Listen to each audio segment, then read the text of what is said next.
কেমন আছেন সবাই? আশা করি ভালো আছেন। প্রথম আলো নিয়ে হাজির হয়েছে আজকে বুধবার ৭ মে ২০২৫। দেখেন, আজকের প্রথম আলোর আপনার টাইটেল হেডলাইন হচ্ছে সেটা হচ্ছে আপনারা জানেন যে গতকাল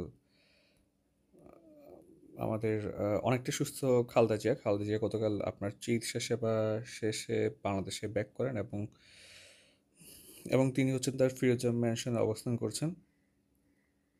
এছাড়া দেখেন বিতর্কিত ৯টা ধারা বাদ এবং হচ্ছে আপনার উপদেষ্টা পরিষদের বৈঠক অধ্যাদেশের খসড়া অনুমোদন ধর্মীয় উস্কানিমূলক বক্তব্য কন্টেন্ট শাস্তিযোগ্য অপরাধ, ইন্টারনেট নাগরিক অধিকার হিসেবে ঘোষণা করা হচ্ছে, অনলাইন জুয়া নিষিদ্ধ করা হচ্ছে এবং নারী এবং শিশুদের যৌন নির্যাতনমূলক কন্টেন্ট প্রকাশ ও হুমকি শাস্তিযোগ্য হিসেবে এটাকে আপনার আইডেন্টিফাই করা হচ্ছে।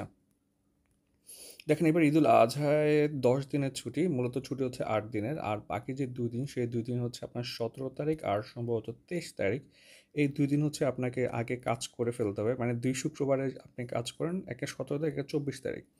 এই 17 মে এবং 24 মে হচ্ছে শনিবারে সকল সরকারি অফিস খোলা থাকবে, এই 2 দিন আপনি এক্সট্রা কাজ করবেন ছুটি হিসেবে, আপনি এটা ওই ঈদের সাথে একসাথে পাবেন আর কি। ঋণের শর্ত পূরণের 2 দিনের বৈঠকে একমত হতে পারেনি বাংলাদেশ এবং IMF। একদিনে 3 দেশে হামলা চালানো হলো ইসরায়েল, একটা হচ্ছে আহ, আপনারা তো জানেন গাজা অলরেডি হামলা চালাচ্ছে, এর পাশাপাশি হচ্ছে আপনার ফিলিস্তিন, তারপরে হচ্ছে আপনার লেবানন এবং হচ্ছে আপনার ইয়েমেন। ঠিক আছে, 3 জায়গাতে একসাথে হামলা চালাচ্ছে। মুক্ত বাণিজ্য চুক্তির সম্ভাবনা নিয়ে আলোচনা করেছে বাংলাদেশ এবং কানাডা। কানাডা হচ্ছে বর্তমানে ওরা আপনাদের মোটামুটি ওয়ার্ল্ড ওয়াইড যে বিজনেসের প্ল্যান সেটা চেঞ্জ করার ট্রাই করতেছে, কারণটা হচ্ছে ওরা ইউএসএ থেকে অলরেডি হচ্ছে মোটামুটি ভালো একটা ঝামেলায় পড়ছে।